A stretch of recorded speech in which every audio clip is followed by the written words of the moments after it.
በስመ አብ ወወልድ ወመንፈስ ቅዱስ አሐዱ አምላክ አሜን። በስመ አብ ወወልድ ወመንፈስ ቅዱስ አሐዱ አምላክ አሜን። በስመ አብ ወወልድ ወመንፈስ ቅዱስ አሐዱ አምላክ አሜን። ሰላም ሰላም ስድራለሁ እግዚአብሔር ከመይ ትውዕሉ ከመይ ተምስዩ አና አምላክ ይመስገን ሰላም ከምታነ ሰላም ዘለዎ ሰላም ክትኮን ደሞ በዓልቲ ምልእ ተስፋዬ ቤተሰብን ዘለኹም ኮመንት ላይክ ሼር ዳገርኩም ተበራታትዕኒ ታይትና ኢላ ቤተሰብን ዘይኮንኩም ደሞ ናይ ደወል ምልክት ምውቃዕ ቤተሰብ ኮኑናልከ ሎማ ዓይንቲ ከዓነ ናይ ኣዶ ውዕለታ መዓዝ እዩ ዝኽፈል እትብል ርእስቲ ሒዘልኩም መፅእ ኣለኹ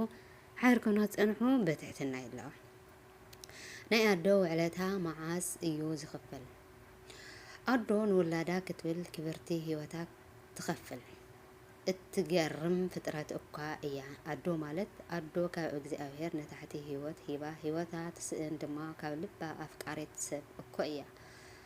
እያ ድማ ኣዶ ንባዕላ ጠምያ ንደቃ ንስድራን ቤተ ድማ ትዕንግል ካብ ግዝያዊ ፅምኢ ተርዊ ተስቲ ንደቃ ሓብሒባ ተዕቢ ቁም ነገር ተብፅሕ ንሳ እያ ኣዶ ማለት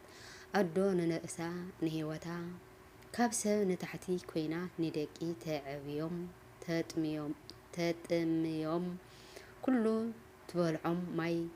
ከጾምኦም ከሎ ተስትዮም ክዳኖም ካዕርቁ ከለዉ ተኸድኖም ንደቃ ከይከፍኦም ድማ ኣብዚ ዓለም መዋእል ሂወታ ሃለኽ ኢላ ትደክም ኣዶ ጥራይ እያ ኣዶ ንውላዳ ክትብል ነፍሳ ካብ ሰብ ንታሕቲ ኮይና ቆልዑ ትዕቢ ገዛ ስድራ ቤት ትመርሕ ኣዶ ምእንታ ውላዳ ክትብል ሕሉፍ ሂወታ ትህብ መስዋእቲ ክስካብ ሞት ዘብፅሕ እንከሎ ሂወታ መተካእታ ዘይብላ ትኸፍል ኣዶ ንርእሳ ገዲፋ ይትረፈኒ ኢላ ድልየት ውላዳ ክትፍፅም ላዕልን ታሕታይን ትብል ትፃወር እውን ሓንቲ ኣዶ እያ ንነፍሳ ከፊእዋን ፀጊምዋን ውላዳ ግን ስያዳ ካብ ሕልፊ ሂወታ ተፍቅርን ትፈቱን ኣዶ ጥራይ እያ ኣዶ ካብ ነፍሳ ንላዕሊ ንደቃ ንኻልኦት ሰባት እያ ኣሕሊፋ መስዋእትነት ትኸፍል ግና ንምንታይ እዩ ክሳብ ክንድዚ ህያባት ኮይና ተፈጢራ እንተ ኢልና ፍፅምቲ ኣፍቃሪት ደቂ ስለ ዝኾነት እያ ኣዶ ንጉሆ ካብ መደቀሲኣ ተሲኣ ብዛዕባ ደቃ እቶም ቆልዑ ተሓስብ ትጨነቕ ኣዶ ንጉሆ ካብ ዕርፊ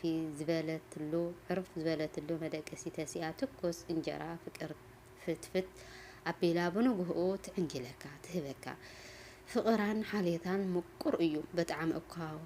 ወይ ኣዶ ማለት እኮ እታ ውላድ ዕንቅፋት ክወድቕ ከሎ ቅድሚኻ ይስጣሕኒ ዝወደይ ባህለይ ትለዋ ፍጥረት እያ ኣዶ ማለት እቲ ዝህበና ብቁሪ እንደተገረፈ ጉልባባ ቀንጢጣ ንውላዳ እተመውቕ ሓላፍነት ፍጥረት እያ ኣዶ ማለት እታ ንስለ ውላዳ ሕስረት እትመርፅ ክብርቲ ፍጥረት እያ ኣዶ ማለት እታ ከባድ ብጥሜት ተላሒቡ ከሎ ኣፋ ገዲፋ ከብዳ ውላዳ ክትዕንግል ለዋ ፍጥረት ኣዶ ማለት እያ ኣዶ ማለት እታ ፀገምን ሽግርን ውልድ ንዓኣ ክኾነላ ተመንያ ዝወደይ ቅድሚኻ ይስጣሕኒ ባህሊት ራህረህቲ ፍጥረት እያ ኣዶ ማለት እቲ ቆስሊ ውላድ ልዕሊኡ እንትቕንዞ ዝያዳ ፍጥረት እያ ኣዶ ማለት እታ ጎረርዓ ብፃምእ ማይ ደሪቑ ከሎ ጎረሮ ውላዳ እተጠልል ህያብ እግዚኣብሔር ፍጥረት እያ ኣዶ ማለት ሓንቲ ኣዶ ከም ሽምዓ በሪሃ መኺኻ ብርሃን እትህብ እያ ኣዶ ማለት ከምኡውን ብርሃን ገዛ እያ ኣዶ ማለት እምኒ ኮርናዕ ስድራ ቤት እያ ኣዶ ማለት ሓደ ጋዜጠኛን ሓደ ሰብ ብዓለም ዝፈለጥ ሱመይ ዝኾነ እግረይ ኩዕሶ ተፃዋተይ ንክርስቲያናዊ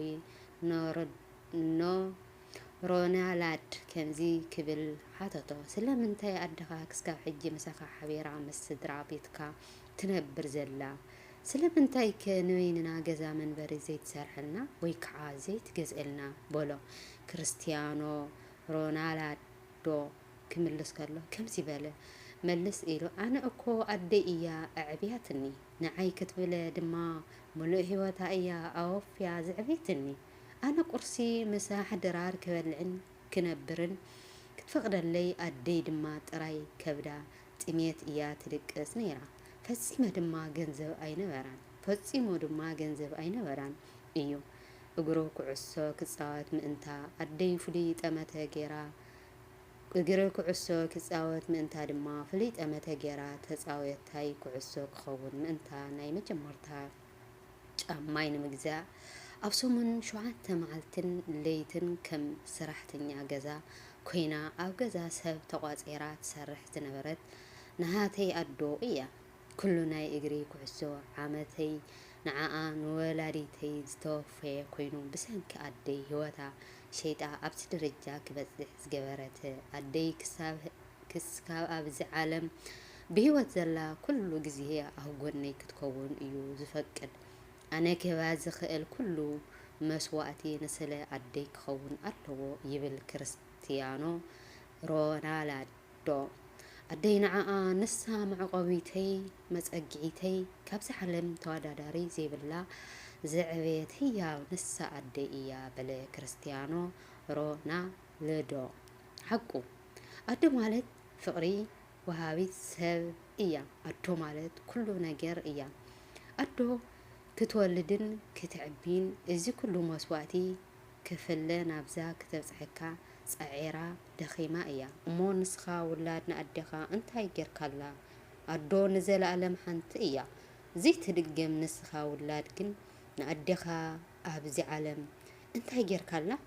ኣደይ ውዕለታኺ ኣለኒ ክኽፈል ዘይውድኦ ከም ሽምዓ መኸኽኪ ብርሃን ኮይንክኒ ኢኹ እሞ ኣደይ ኣደዋይ ዕድመን ጥዕናን ይሃበለይ ፈጣሪ ዕላማ እግዚአብሔር እዩ አሜን ወስብሐት ለእግዚአብሔር ወለወላዲቱ ድንግል ወለመስቀሉ ክብር ንዘንጠብጠብክዎ በአፈት ኳን መላእክት ተአረምልኝ አዶ ማለት በሐቂ ነው ያዶ ከነገርን ክብልን ዘይካለና ወስብሐት ለእግዚአብሔር ንሴብሖ ለእግዚአብሔር ንሴብሖ ለእግዚአብሔር ስቡሃ ዘተሰብሃ ስቡሃ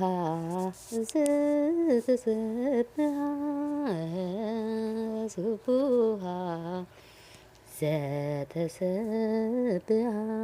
ስቡሃ ዘተሰብሃ ነመስግኖ ለእግዚአብሔር ነመስግኖ ለእግዚአብሔር መስጉን እዩ ዝተመስገነ መስጉን እዩ ዝተመስገነ ንሴብሖ ለእግዚአብሔር ንሴብሖ ለእግዚአብሔር ስቡሃ ዘተሰብሃ ስቡሃ ዘተሰብሃ ስቡሃ ዘተሰብሃ ስቡሃ ዘተሰብሃ አሜን። ወስብሐት ለእግዚአብሔር።